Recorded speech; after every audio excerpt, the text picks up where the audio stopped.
Welcome to the Nebula Music Podcast, an interview series where I talk to some of today's most influential musicians, bands, artists, entrepreneurs, and basically anyone who's killing it in the music industry. Today I'm excited to be speaking with Tony Ann, a very talented pianist who is known for working and performing with the Chainsmokers. Tony Ann is a classically trained pianist, very skilled, and I'm really excited for this interview because we talked a lot about pop songwriting and how he approaches this songwriting, and especially with some of the songs that he works on with the Chainsmokers. He's using his knowledge to bring a new approach to songwriting, and frankly, I'm excited that I got a chance to explore Tony's method to songwriting and really understand more what it takes to make a pop song. At the end of the episode, if you enjoy this interview, please subscribe because I bring lots of these interviews to you on a weekly basis. So let's not waste any more time. Let's dive right in.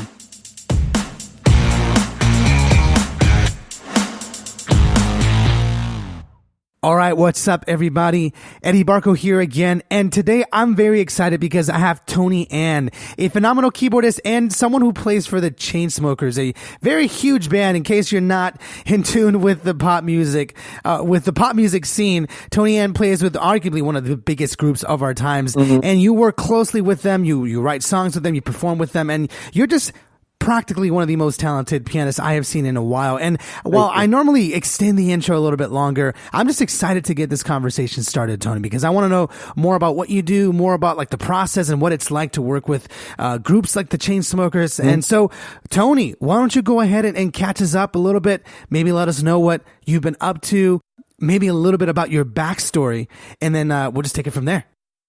Well, I'm from Canada, Toronto, Canada. I'm a songwriter now mainly. But I got my start in music from classical music because I watched this Beethoven documentary when I was in 6th grade, and just something about it it just inspired me. And then this whole passion with like music and composing just like erupted out of nowhere, you know? How old were you again? Sorry. I was like around 11, 12. Wow. When that happened. But then, yeah, composition was like my first passion. And that's the reason why I started piano, because I just wanted to compose so badly, and pretty much every composer like got their start on piano. You know, it's such like a visual instrument, and it's a lot easier to kind of, you know, play with like harmonies and melodies with the piano.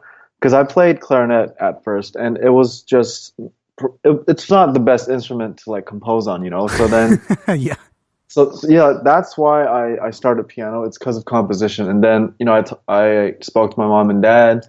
I was like, I want to have piano lessons. And that was like when I was 12 years old. And yeah, that's when I started piano, when I was 12, which is actually kind of late for like classical music, because that's what I started with. But yeah, I started when I was 12, started playing a lot of like technique, like scales, arpeggios, Czerny, Hannon, all that stuff. Oh man! And then eventually got into classical repertoire, and then did that for like about 6 years until I was 18, and then after high school I auditioned for like a bunch of conservatories, and then eventually I went to Cleveland Institute of Music, where I did 1 year of classical piano. Nice. And then I dropped out because I kind of lost my passion for classical music, because I just started to realize how difficult it was to actually get a successful career from classical piano. Really? Like how so, if I can ask? Yeah, because what I realized is classical music is like a very sophisticated and complicated genre of music, you know? Yeah. And I feel it's hard for people to connect to something they don't understand. And that's why I gravitate so much to pop music, because it's much simpler and easier to digest for the audience, because, you know, like tonally, harmonically, melodically, lyrically, it's all very relatable, you know? The melodies are not like, it's not too crazy, you know, it doesn't go too crazy in terms of range. The harmonies, you know, usually sticks to like 4 chords, 5, 6, you know? Unlike classical music, where it really, you know, like for classical music, it really pushes boundaries regarding like harmonies. You know, you modulate so much. There's like so much going on in terms of like the form, the melody, like development of themes. And, it's very overwhelming at times to really take that all in at once. And that's something I realized when I was at conservatory. I was just working towards something.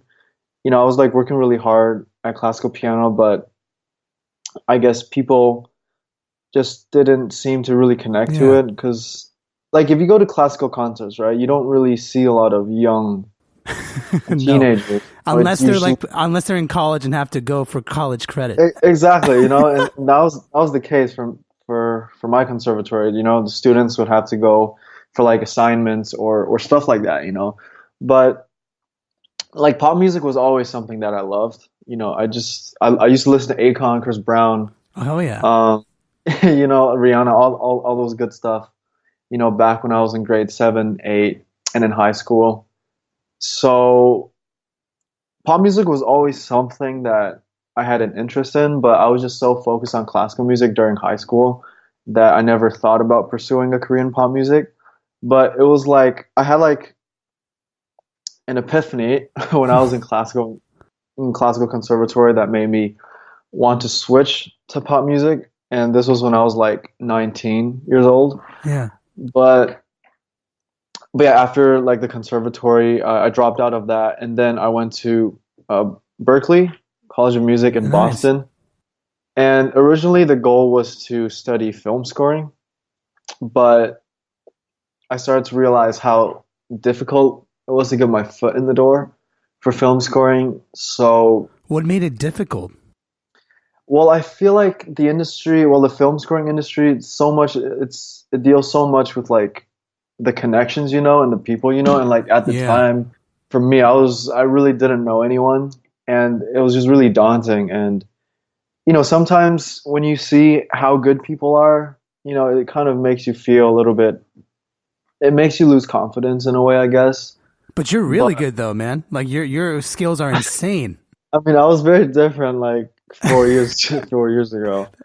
But for me, but yeah, film scoring was the initial um, motive and the goal when I got into Berkeley. But then I had like another realization that I should give like pop music a shot, like songwriting or like producing. So then I started writing songs, and that's how like the Swoons came about, which is the band I'm in.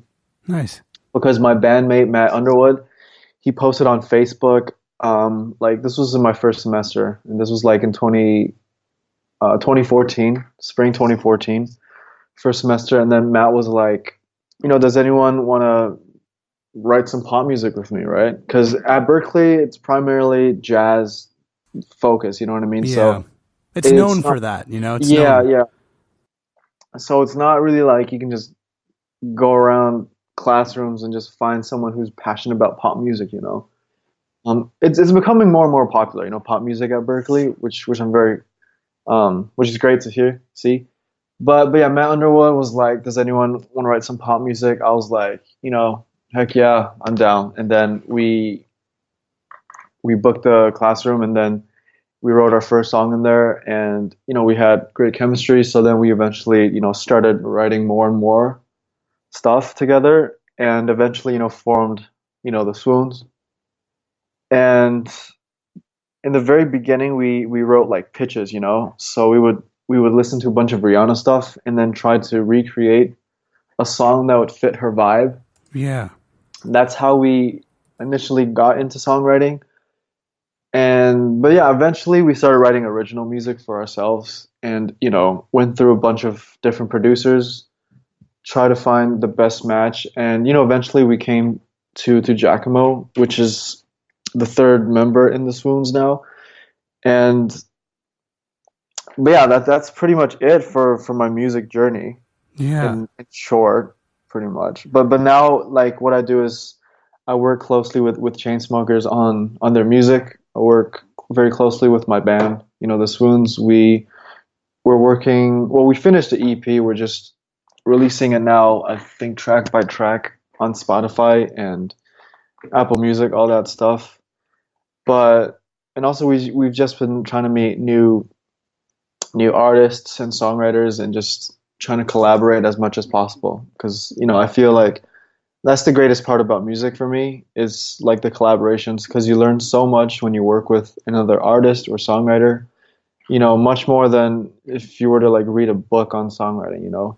Absolutely. And you know what? I'm glad that you brought up all that stuff. Very great, concise biography of what you've done. You make it sound so like simple, but you've done quite a bit. And even like getting into Berkeley is an achievement on its own. I mean, it's incredibly difficult to get into a school like that.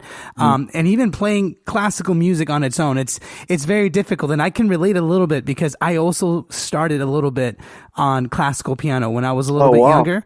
I mean, look, the reality is my parents really wanted me to play piano and I love the instrument. I can hold my own. I can play some interesting progressions. But I always gravitated towards the drums. Like I loved the drum set and any chance I got to play the drums, I would do it. Especially like in church and stuff where I grew up. And so at some point I switched over to the drums and I'm glad that I did. I love the instrument, but I can still play some stuff. And the reason why I bring that up is because as a sort of amateur pianist myself, I can understand some of the techniques. Hannon, I definitely practiced a lot of Hannon back in the day, which I hate it, but it's very... Dude, no one likes Hannon, but it's just, I feel fundamentals are so important. Oh yeah. For instruments because if you have like a solid fundamental and technique, it will make repertoire a lot easier because you don't have to focus on, oh man, I can't play this passage because I lack technique, and that's why, I mean, I can relate, scales, arpeggios, Hannon's very boring, but so sometimes boring. You have to go through the boring stuff to get to the good stuff. Yeah, it's like language. Exactly. You have to like learn grammar on that boring stuff before you can like form interesting phrases and sentences. It's the same thing with music, it's a language and we just have to learn the grammatical stuff for the music language in order to speak the more interesting stuff, Yeah.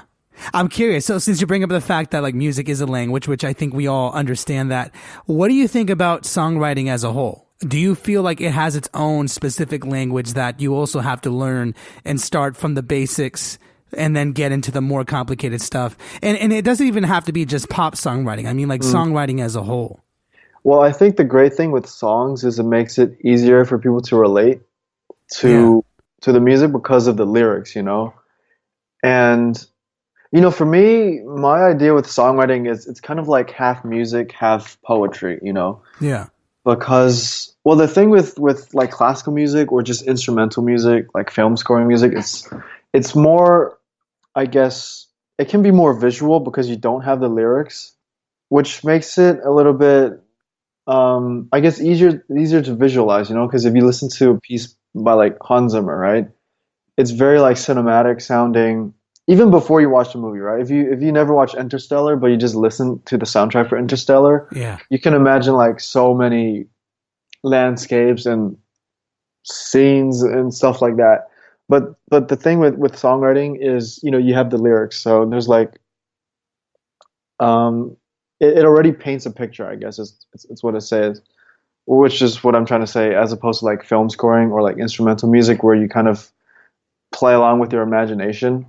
But regarding songwriting, I don't think it's something that is taught. I feel like people are born with having a good ear for melodies, having a good feel and like that's the thing with Berkeley. It teaches you all the technical stuff regarding music, like harmonies, like rhymes, what the best note to start a melody on is, stuff like that. But ultimately, I feel like it's really a gift, for songs, like writing lyrics like Bob Dylan or like John Mayer, or like having a good sense of groove like Michael Jackson or Quincy Jones. That's not really, it's not, I don't feel like that's something that's taught. It's something that you're really born with. And you go through music education and training to kind of hone your craft. Yeah. But for songwriting, the thing with that is, I feel like some people, have a better sense of groove. Some people have a better sense of lyrics or like top lining.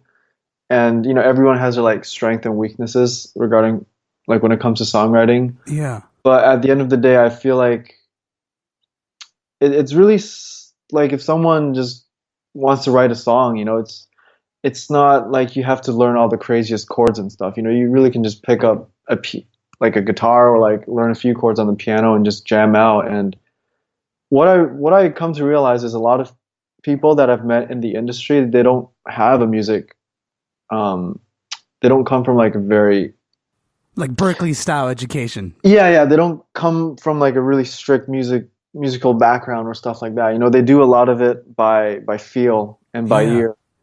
And that's what I mean by like having a natural gift for music. It's like that feel aspect, you know what I mean? Like having a good sense of groove, or like having a good ear for harmony or melodies. That's something you can't learn. And when someone like that goes to music, like to a music school or goes to music training, that's when you get someone who's like very, very special and very good at what they do. But like for, yeah, like a lot of the songwriters that I work with, they don't read music, they don't understand chords, but you know, they can sing amazing melodies and come up with amazing concepts. Yeah. They have a great ear for when a harmony sounds good for like a certain part or not. So that's the cool thing with songwriting as opposed to classical music. You kind of have to understand music, and you kind of need to have a very like well structured musical background to study classical music. But for pop music, it's really like feel based. I Yeah. really believe that, which is cool. And I love that. I love that it's field based because I mean, you're hitting so many points that I absolutely love, and I'm going to try my best to circle back to a lot of them because you're absolutely right.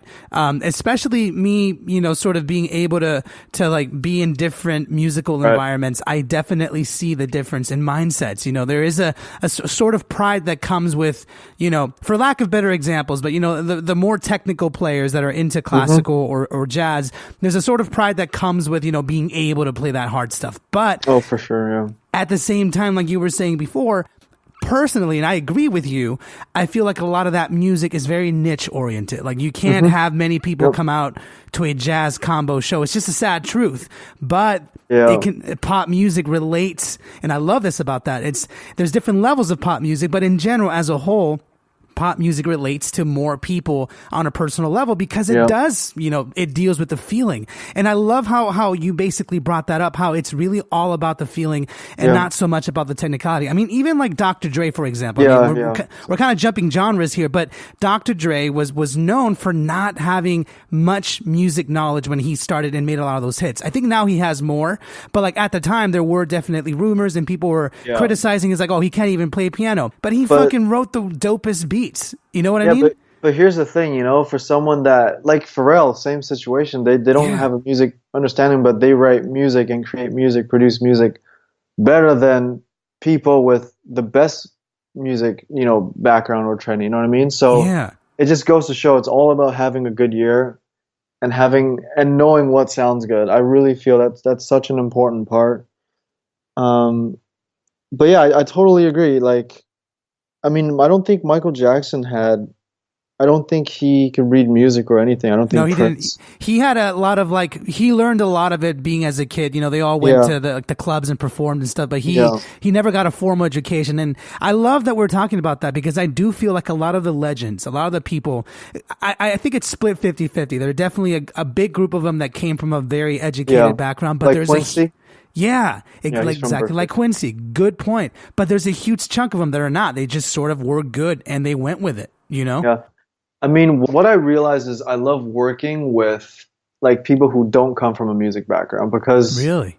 it's so much fun when you just play stuff and they just tell you whether or not it sounds good, not if it sounds right. You know what I mean? Interesting. Like for me, what I'm trying to do when I song right now is I'm trying to forget everything I learned, you know? And like I'm not trying to figure out if this harmony works after that harmony, you know? I'm just trying to see if it sounds good. And at the end of the day, if it sounds good, it's right, you know? It's not like if it looks right on paper, it's right, you know? And Yeah. that's the cool thing with pop music. You can explore so many avenues, and there's so much room for growth because it's I mean, if you compare to like jazz music, it's relatively like simple in terms of harmony and melodies, you know? Yeah. So there's a lot of room for like experimentation and stuff like that. So so yeah, I mean, for now, like right now, what I'm trying to do is I'm not, I'm trying to forget everything I learned at Berkeley from classical music and just doing everything from the perspective like I don't know anything about music, you know. Yeah. Um, I mean that's how I try to write now, and that's why I love working with people who are not from Berkeley, who don't have a music background, who do things just by ear and feel. Because it's really refreshing working with those people. Because if you work with like a musician, you know, they know what you're doing. They can say like, you know, replace that C major chord with like an F major or anything like that. But if you work with someone who doesn't know what like theory is, they you just play a bunch of things and they just tell you like which one feels better. Yeah. And for me, that is much more comfortable working with someone like that. I love that. I love that you bring that up. And I'm going to like jump around a little bit because related to what you basically said, you're absolutely right. I think when you know a lot about music, well, even before that, it's a bit of a balance, in my opinion. I love having a good balance, but it's good to be able to take a step back and understand what feels right. I mean, because Yeah. if you're all just about the books, you know, you're gonna forget what feels right. But as an example, right? So, like we mentioned earlier, you've played and you're working with the Chainsmokers now, and one of the greatest examples of I love about what they did is they're one of their earlier, not earlier, but it was 2 years ago, I think it was, Closer, or was that last Yeah. year? Yeah, that was 2016. 2016, yeah. So Yeah. Closer, prime example of this. Okay, so any musician, like well-trained musician, you know, understands harmonic progressions and understands, you know, those basic, first and then to the fifth and the fourth minor, whatever, 2-5-1, all of that. But what I loved about that song, which was brought to my attention, is that chord progression that they use throughout the whole entire song is a very odd chord progression. It's if I'm not mistaken, goes from like the first to the minor second, minor third, over and over and over again. Maybe it changes a couple times later on. But I mean, you ask a musician, write me a song with that progression, that, in my opinion, I feel like most people would look at you like, you're crazy. But what I love about that song is that progression, as weird as it sounds to a lot of well-trained musicians, creates this sort of feel of the song constantly rising, which is what made it such a great pop song. I guess what I'm curious about, and maybe you can sort of tune me in a little bit more, is when you write with these guys, right? Or when you work with like the Chainsmokers, do they also have that same approach of like what feels right, what sounds right, as opposed to like replace that with an F, like you were saying? Totally. I mean, when I did Sick Boy with them, I well, I wrote Sick Boy, which is like the single they released in January this year. Yeah. I wrote that with them last year when I was touring with them, like in April, I think, on a tour bus. Yeah. And Drew came to me with the melody and like a similar progression to Closer. And what I did was I just changed the vibe. I replaced the entire thing with my chords and my harmonies. And he just said he wanted something dark. So then I was like 4-1-4-1. That was the progression I did for Sick Boy. And he really liked it, really liked the vibe of it. And so yeah, he definitely does things by feel, and that's the primary thing I do with Chainsmokers is the harmonies, the chords, piano riffs, stuff like that. That's kind of like what I do with all these songwriters, to be honest, which I love, because I feel like I have a pretty good understanding of music harmony because I come from like the classical world. Well, of course also, you do. oh, thanks. But and also I learned a bit regarding like jazz harmony, like modal interchange, like secondary dominance, all that cool stuff. And I've been applying some of that stuff to like Chainsmokers music. And can you give me an example? I'm just curious because that stuff's complicated. Yeah, well, like in one of the songs that I wrote with them, I used a bunch of like modal interchange stuff. So like if we're in C major, I threw in like a few D flat major sevenths, and I did like a G7 with like a flat 9 and a 13, I think, which is really jazz sounding chord. Yeah. And what surprised me is how willing and how open he was to like using that idea. He actually like really, really loved it. And I was like, why the heck do you like this? It sounds so different from your other stuff. And he was like, what do you mean by that? And I was just like, in pop music, you never hear modal interchange. It's very rare. You might hear in like Kendrick Lamar productions or like more R&B stuff, but Yeah. when it comes to like radio stuff, like Taylor Swift, Sam Smith, Ed Sheeran, you hardly, probably never will hear like a modal Yeah, interchange never. chord. You know, most Never. like more commonly you hear like a 5 of 6 or like a 5 of 4, but rarely you hear like a modal interchange, you know, stuff like that. But that's something that I'm trying to do slowly, is trying to like kind of add more interesting chords to their music, and hopefully, you know, and just like in pop music in general, you know, I would love to, you know, throw in some of those chords and make music a little bit more interesting and I guess richer, you know what I mean? Yeah. I'm a big fan of like major sevenths, Oh yeah.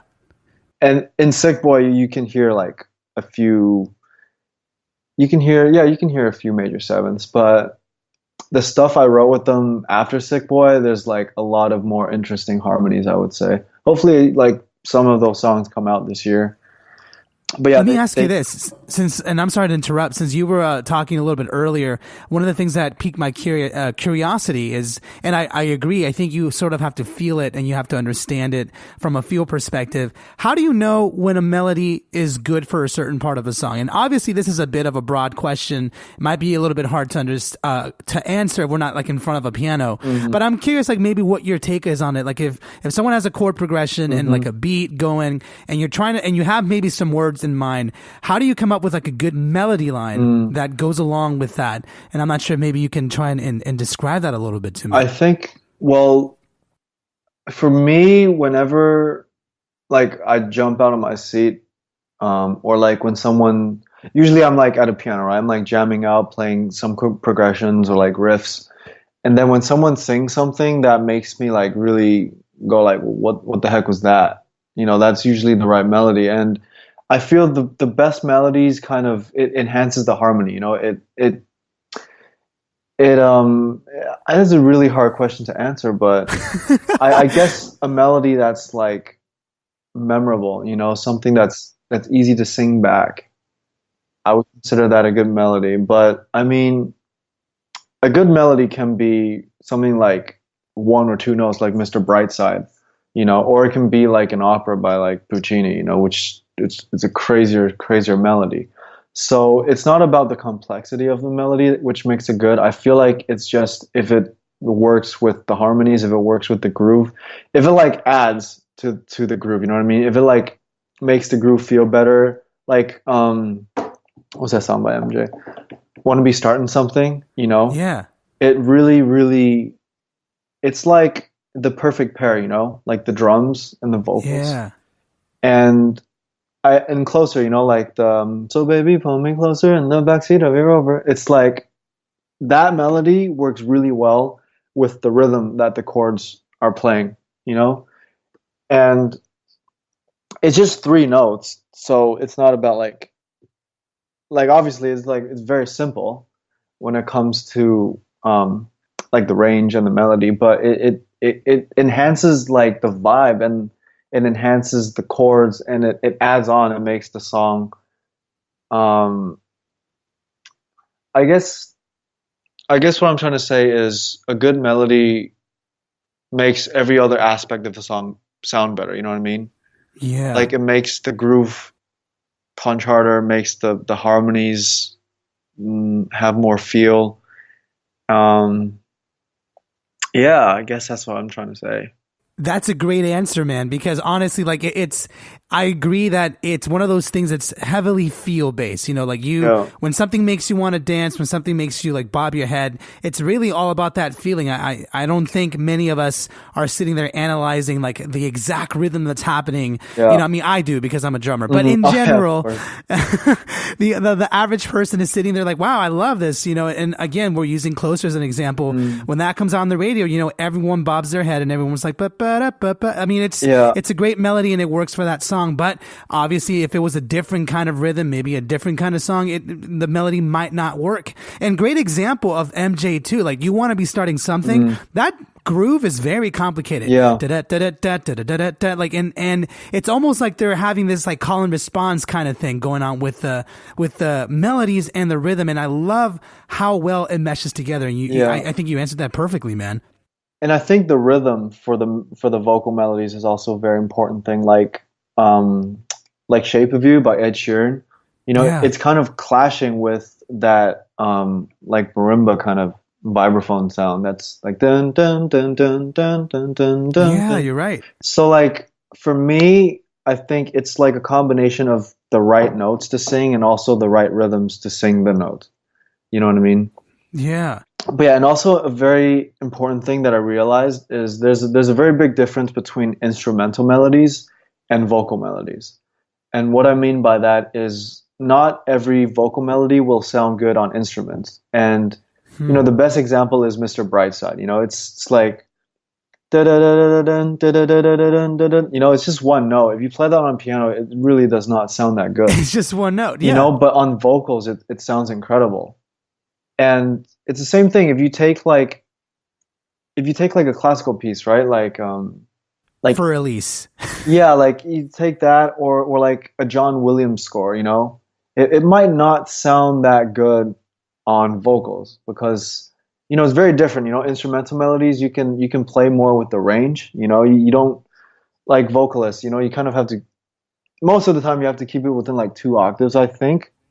But for instrumental melodies, you have a really, really wide range. You have like 88 different keys you can use, 88 different notes. So that's something that I realized. So like if a melody doesn't sound good on an instrument, it doesn't necessarily mean like it won't sound good on vocals, because I think you have the lyrics and then you also have like the timbre of the voice. Yeah. Which gives it, which doesn't make it as boring, I guess, because if you listen to Adele, Someone Like You, the chorus is like, or like the verse, like it's like dun, dun, dun, dun, dun, dun, dun, dun, dun. It's like it's very repetitive. Yeah. But you don't feel that when she sings it because you have like a different lyric for every single time the phrase starts again.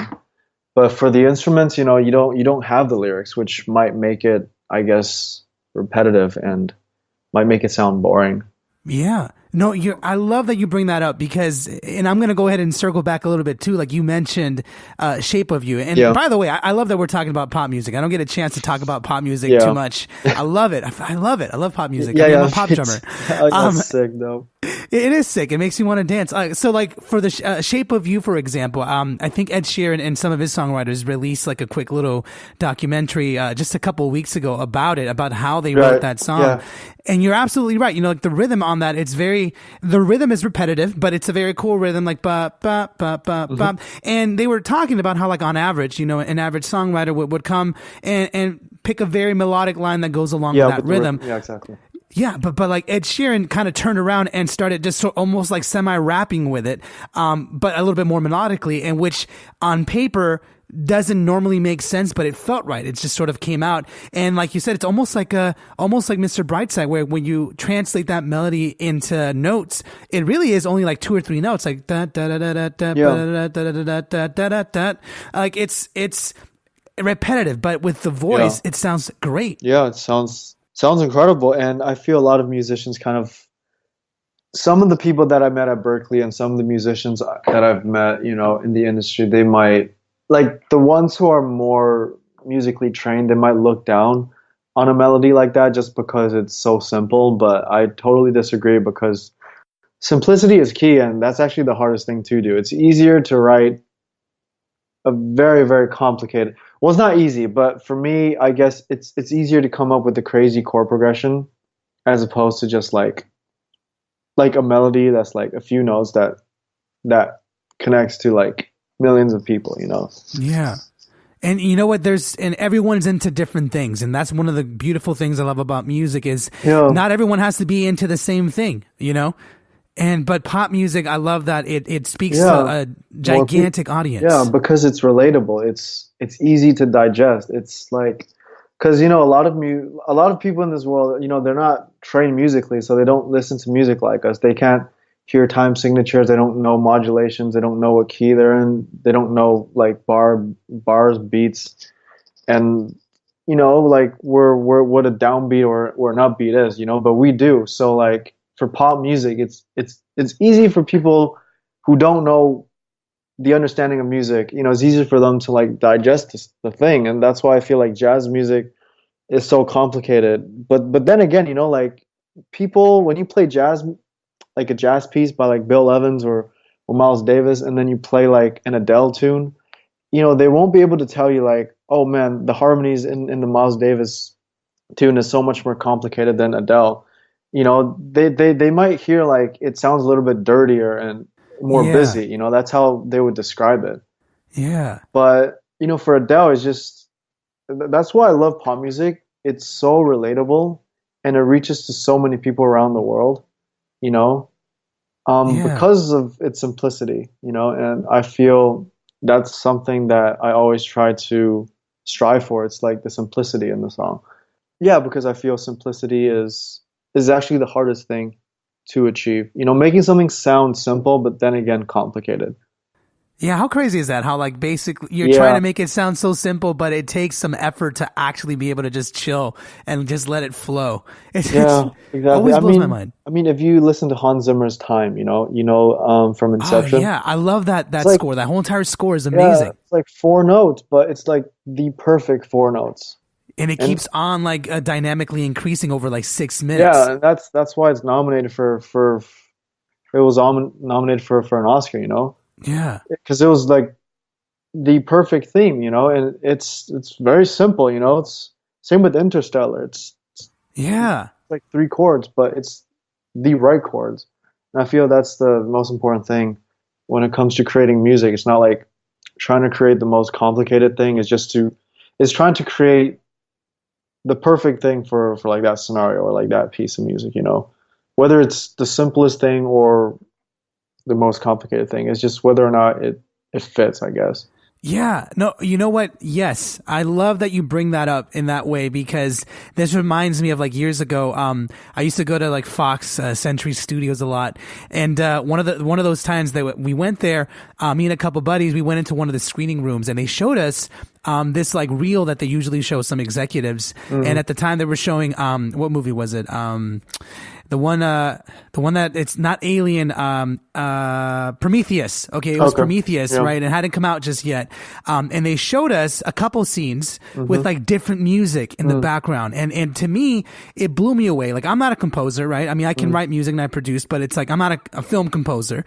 And it blew me away how differently the movie came across with all these different tracks and different compositions for the exact same scene and the exact same action. And that to me just translated across the board in almost anything. I mean, at its core, and I feel like we keep on circling back to it, but it's important. At its core, music, it's about that feeling. I mean, when we're born, and like when you first listen to classical music, we love it because of what we felt when we heard it, not because we sat there and we're like, oh, he played a 2-5-1. I mean, I didn't know what a 2-5-1 was when I was a kid. But like, same with drums. When I first heard like, Buddy Rich and all those people playing. Man, he is amazing. Oh, man. Right. And I love how I felt. And that's the thing that I do my best to remind myself. And I think it's important for everyone to remind themselves is that it's a balance, first of all, I think. Obviously, as educated as you can get, go for it. But at the end of the day, if you only have the technicality and no feel, I mean, what's the point, in my opinion? Yeah, exactly. It's got to be a balance. It's all about the feel. It's a balance, knowing what you're playing and also feeling what you're playing, I guess. Yeah. You know what I'm curious about is, so we're talking about the feel and the approach to melodies and understanding how it works well. Your covers, okay, so I'm a big fan of the way you play piano. And if anyone that listens to my show, you're welcome, hasn't checked out Tony's piano skills, they're beyond amazing. So like the fact that you were like, oh, it's so classical music, so competitive. I'm like, dude, you're a great pianist, like insanely good. Thank you so much. You're welcome. all the covers that you do for pop music, you come up with some very intricate melodies, but that works so well with your piano style. I'm curious what's the difference in that approach, because when you're writing a pop song or writing a melody or whatever, and it's more simplified, it's a very different process. But when it comes to your own music, your own covers, or the things that you sort of post on YouTube and stuff, it's a very different approach, more piano oriented. So I'm curious, how do you approach a normal cover, and how do you come up with the melody lines and the way you play it? So, well, the first thing I do is in 2016, I did, I think 32 covers or something like that.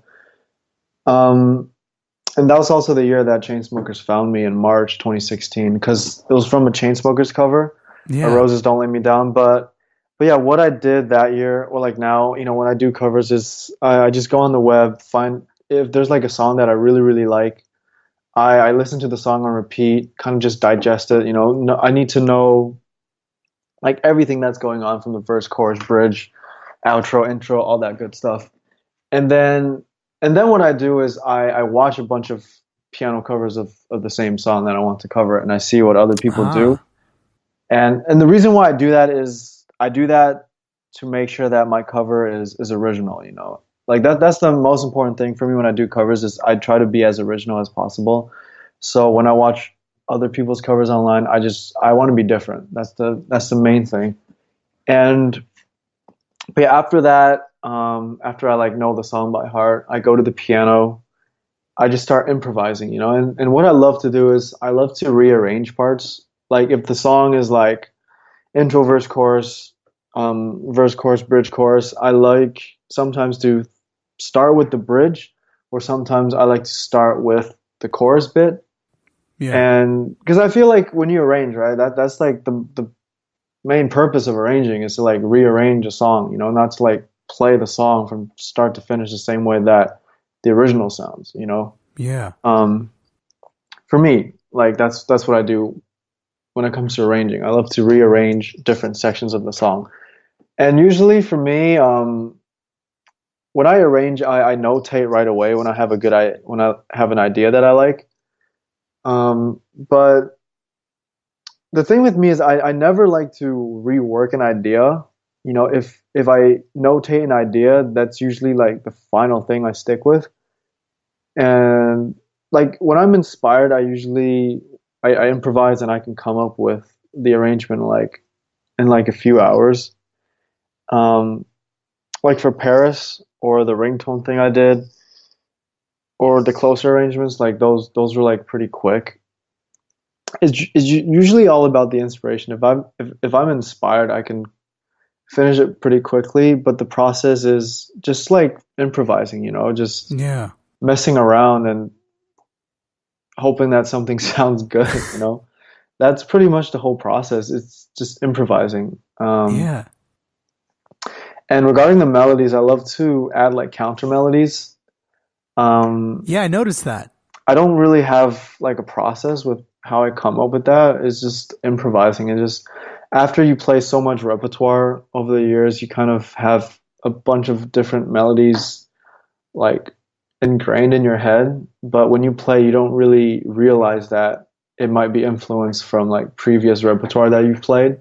Yeah. And I feel that's one of the most important things for musicians or anyone who wants to study music. It's just you have to listen to as much music as possible, and also music from different styles and genres, because then you develop a better ear, and also you kind of you have more experiences from different genres. And I feel if you listen to music from all different genres, you'd be a better, more well-rounded musician, I guess.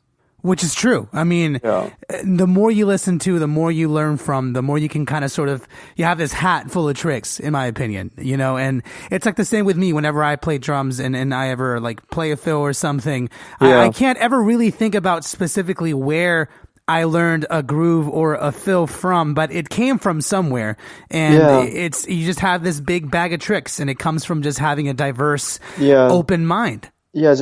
I feel it's all about experience and just opening your mind and just trying to discover new genres and listen to as much music as possible. And you're like learning every step of the way when you're doing that. But Yeah. the cool thing is, and that's the thing with writing with other people, you know, you don't like really know you're learning, but you are learning when you're writing with other people, you know, because you're not like reading a textbook and just like trying to memorize all the facts you're reading, you know. It's kind of like you're unintentionally learning, I guess, Yeah. if that makes sense. No, it makes perfect sense. And I think that's one of the reasons why, you know, like, I love my musician friends, but, you know, anytime I get reached out by like a fan or someone who's like up and coming, Right. wants to dive into music, I always, basically what you're saying, I'm repeating what you're saying, is I try my best to encourage them to listen to as much as you can, because you Right. never know where your influence is going to come from. You never know when you're in a session or at a gig or on a tour, and, you know, you got to be able to adapt and just be creative. Like, who knows? Like, maybe, I don't know. I'm not saying you have to be into like Irish, you know, dance music, but, you know, there's tons of great ideas everywhere. And if you're opening your mind to understand and soak it all in, one day they'll all be able to mesh together to create unique approach to music. And that's the important thing. And then eventually, you know, you might create your own sound from all those different genres that you used to listen to. Exactly, man. Exactly. Yep. You know what I'm curious about, man, Tony, because you're a very phenomenal pianist. Okay, so I've already said that, and I always say what I mean. You're a very good pianist. I love watching your covers, and I love watching you play. You got discovered by Chainsmokers back in 2016, which I imagine blew your mind. How was that, like, first interaction with them, or like the first time that you played with them? Because now you're songwriting with them, and you're kind of getting used to being in that world, the songwriting world, or you've been a part of that. And it's a different world, man. It's a different world when you're composing and songwriting with people versus being like on stage and legitimately going on tour. How was that for you, if I can ask? It was well, it was the best time of my life so far. You know, it was the tour was 2017, April to June. It was 2 months, and yeah, it was. I had so much fun. It was, you know, everyone on tour was amazing. You know, Drew and Alex, they're the two guys from the Chainsmokers. They're two of the most supportive dudes out there, you know. And I was just very grateful that they took the time to listen to my covers, you know, email me that they like the cover they discovered me was Roses and Don't Let Me Down. It was a mashup that I did in March 2016, and yeah, I posted on YouTube, Instagram, and Drew commented on Instagram. You can actually still see the comment if you scroll way back to 2016. Nice. But I guess they found the full cover on YouTube, and then they emailed me, and they're like, "Hey man, you know, we love your cover. You're amazing." Like very very like flattering things. And I was like, "Thank you." And then we just kept in touch throughout 2016. And you know how they like started blowing up after Closer. Yeah, blew up, and then they started planning this arena tour, and you know they had me in mind, which I'm very like grateful for, you know, because they could have asked anyone to come on tour with them, because they still are, but they were like very very, the buzz for them was like, it was crazy. It was massive, you know. It skyrocketed from. I mean, Chainsmokers have been around for. I mean, I've listened to their music for a while, even before where their style was a little bit different. Yeah, and so for a lot of the people that may not know, like, they've been a group for a little bit, you know, not necessarily just 2016 and beyond, way before then. And it's interesting to me to see like their progression and their hard work, and see them explode like within like a matter of months. And you're right, they honestly could, at that point when you have that much notoriety and demand, you can practically hire the best of the best in the business. But what I loved is that they kept you in mind, because I personally think they appreciated that you appreciated their music. But I was very grateful. They reached out to me. Well, the tour, they reached out to me actually, it was in August, I think, in 2016. They're like, potentially we might have this arena tour in North America that we might want you to be a part of. And, you know, I was like, I'm down, you know, who can say no to that, you know? But, you know, at the back of my mind, I was like, don't get your hopes up, because, you know, in this industry, a lot of people say things and they get your hopes up, and then things just eventually, like, a lot of things don't end up happening, and that can be very it can be a little bit depressing, So I was like, cool, and when they reached out to me in August 2016 about the tour, I was like, cool, I'm totally down. And then everything was finalized in like December 2016. Yeah. And that was when it was like official. And I kept my mouth shut for like 2 months. That And must have been hard, man. it was very hard. Only like my closest friends, actually, I only told like my parents and two other friends, probably like three other friends, but kept my mouth shut. And then they announced me going on tour in February of 2017. That's awesome. And yeah, I had to drop out of school. I dropped out of Berkeley because of the tour. Yeah. And yeah, I started rehearsals in Los Angeles, March 26, 2017, and did that for a month. And the first show was in Miami, and then we did like 2 weeks of rehearsals, full production rehearsals with like all the lighting and all the I think pyro and all the stuff like that. And in Miami for 2 weeks, and then the tour started in April. I think it was like April 12th or like 11th. And yeah, it went on until June, but the first show was absolutely like was mind blowing, because the biggest show I ever played was like 150 people, and this was like in high school, like Yeah. 6 years ago, and it was like a talent show too, so it wasn't even like a solo show; it was like a talent show. So going from like 150 people to like I think it was like 13,000 for Wow. the American Airlines. It was absurd, man, and it was a very emotional moment because you work, you have to put a lot of hard work into music. It's like a balance between hard work and passion. Yeah. And just to see like the audience member like really appreciating what the band was doing, and also like they gave me two solos on stage Oh, nice. where there's actually a clip of me playing that closer solo on my YouTube page. I saw it. Yeah. But yeah, that was very very thankful that they let me do those solos. They gave me two of those moments. It was very like emotional, man. Like I don't know how to describe it. When you're on stage, there's this energy that you don't feel anywhere else, and there's this sense of adrenaline that you won't feel anywhere else. It's But addictive, man. yeah, It's it was. addictive. Yeah, I don't know how to describe it. It was just, oh, yeah, I just couldn't believe how many people there was in the audience. Because 150 people is very different than like 13,000. Oh, yeah. But I love performing. I think I prefer.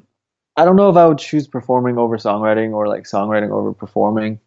It's just two different things, but there's something about performing that so special and so overwhelming. And I guess the thing with performing is you really see your hard work being appreciated. Yeah. I guess that's.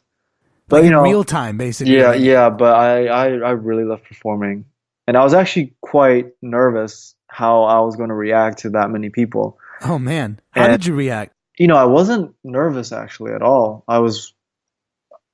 I guess, the thing with nerves is some people either turn that into fear or turn that into excitement. And for me, I think I turned my nerves into excitement. So then, Yeah. I guess, the nerves didn't overcome me and I was able to perform. And yeah, it was a very special night. I'll never forget it. And I actually did SNL with them. That was actually like my first gig I ever did, Really? because in Boston I never gigged. I never played any shows, and SNL was actually the first like official gig I did with Chainsmokers, and that was a very special moment because that was when we first played live as a As a band, group? Yeah. group, and yeah, it's very emotional, like thinking back about all this, because yeah, the journey has been pretty nuts, going from classical music to pop music, doing pop covers, and then being discovered by them on YouTube, and then joining them on tour. Now writing for them, it's been a crazy ride. I'm just very thankful that everything's been working out so far. Yeah. And you know what, man, you deserve it, because I personally feel like you've gone after what you love.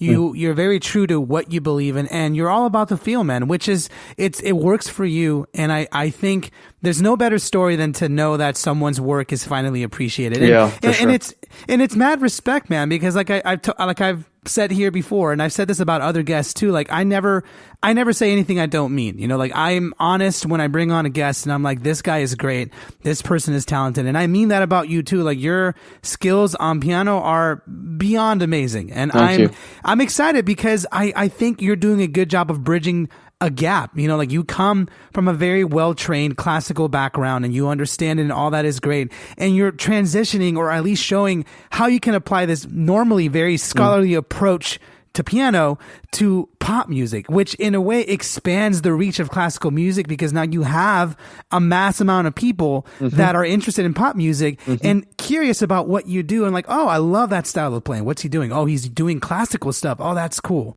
Yeah. All congratulations to you, man. Seriously. Thank you.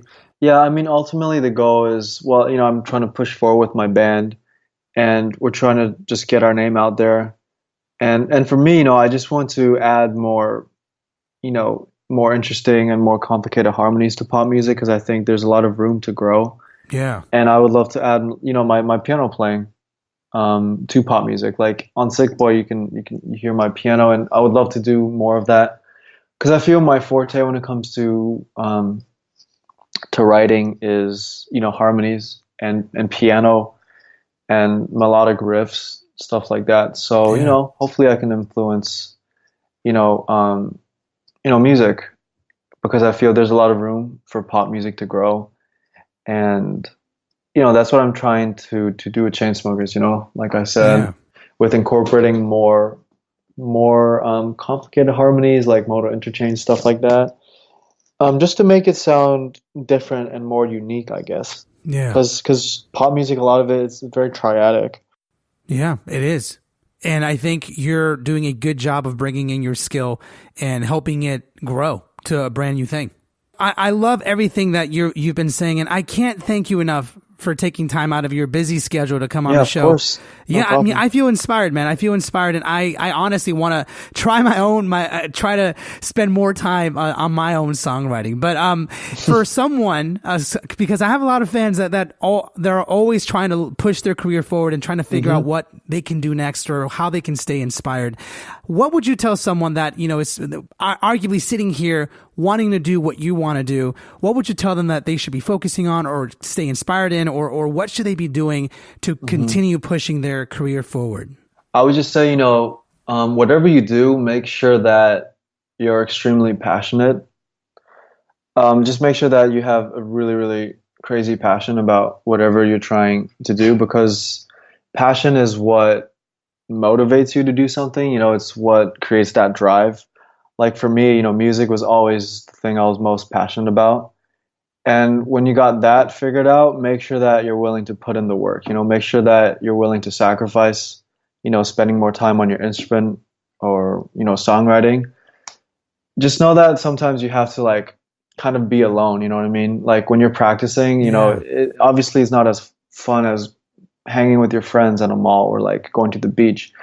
But at the end of the day, at the end of the day, you're going to improve more as a musician, and you're going to grow when you spend time and when you work hard when it comes to like songwriting or like playing your instrument. So, just make sure that whatever you're doing, you're super passionate about it, and also you're willing to put in the work, because at the end of the day, those are the two things you have control over. It's like, when someone makes it, it's a combination of like a lot of things. It's like hard work, passion, dedication, drive, all that stuff. Yeah.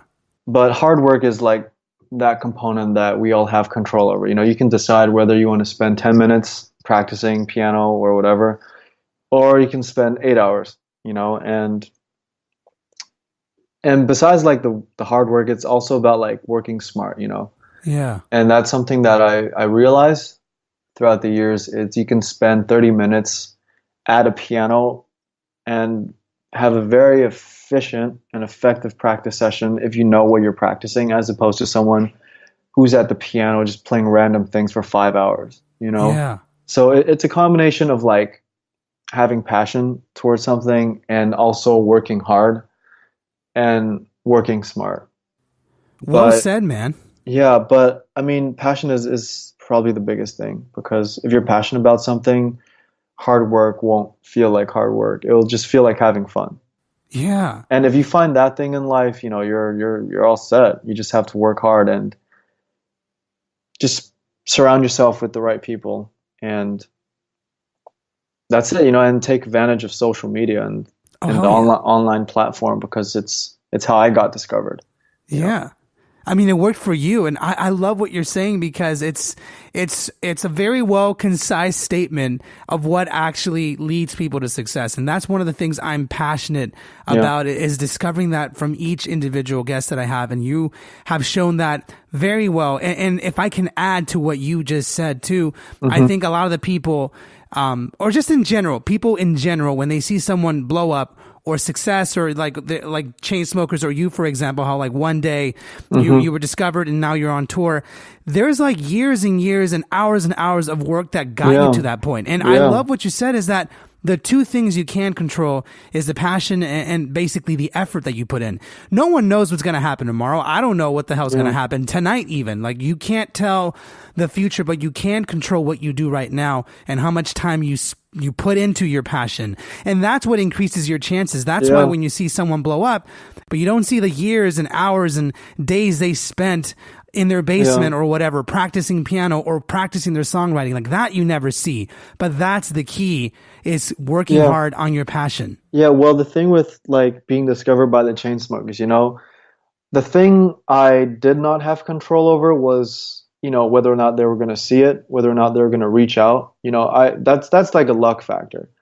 And you, like, people can't depend on luck. You know, obviously we all need a little bit of it to get to where we are, you know. But at the end of the day, what got me here, I guess, is just working smart, you know, picking like the right songs to cover, and also just working hard, you know, spending time, just arranging as much as possible, developing my craft, you know, spending as much time on the piano as possible. You know, I knew like those were the things I had control over. So I'm just gonna work my best, do my best, and just that's the most I can do on my end, you know what I mean? Yeah. Creating the best arrangement that I can create. That's something I have control over. What I don't have control over is whether or not the artist is going to see it. So I'm not going to worry about that. You know, you can send it to artists, and that's something you have control over.